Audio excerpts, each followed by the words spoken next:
ខ្ញុំបាទសូមលំអរកាយក៏ដូចជាគោរពនឹងជម្រាបសួរទៅកាន់ពុកម៉ាបងប្អូនគ្នាសូមស្វាគមន៍មកកាន់តម្រុយបាទ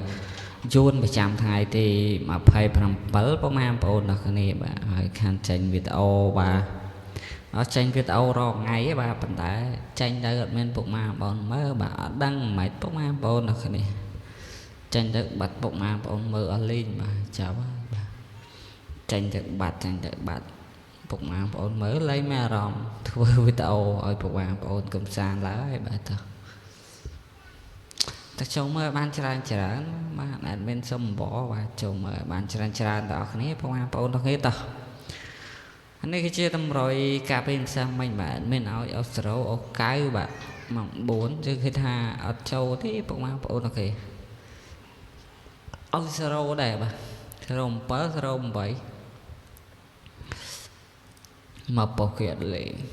ម្សិលមិញជាហោនេះឃើញទេមកជាហោអាត្រឡប់ត្រឡិនយ៉ាពុកម៉ាបងប្អូនទាំងគ្នា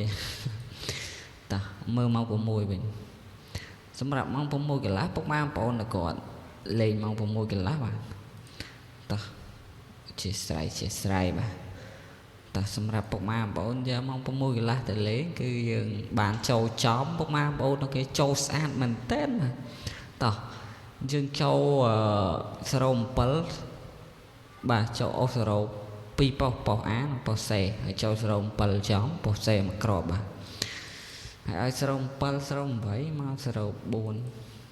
ចូល07មកក្របត្រែងចំហេងបងប្អូនទាំងគ្នាតោះហើយពុកម៉ាបងប្អូនមកក្រោយសូមកុំភ្លេចណាជួយចុចពាក្យថាជីវ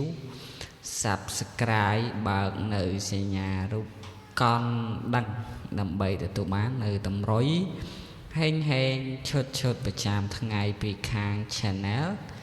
YouTube របស់ admin បាទ Channel YouTube អ្នកខ្លះហៅ YouTube តោះហើយadmin សុំលុបនៅតម្រុយថ្ងៃចាស់ចោលបាទadmin ដាក់តម្រុយថ្ងៃថ្មីបាទថ្ងៃទី27បងប្អូនទាំងគ្នាតោះជូនពរបងប្អូនហេងបាទទទួលបាន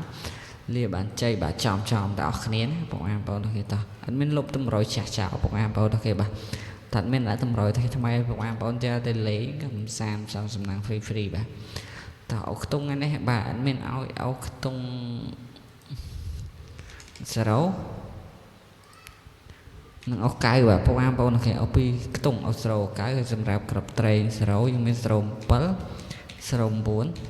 កៅមានកៅគុតនឹង99តោះជូនពរហេងបងប្អូនទាំងគ្នាហើយក្របធំយើងមាន9 គុតហើយនឹង4 43គុណតោះជួបបងប្អូនហេងអរគុណបាយជម្រាបលា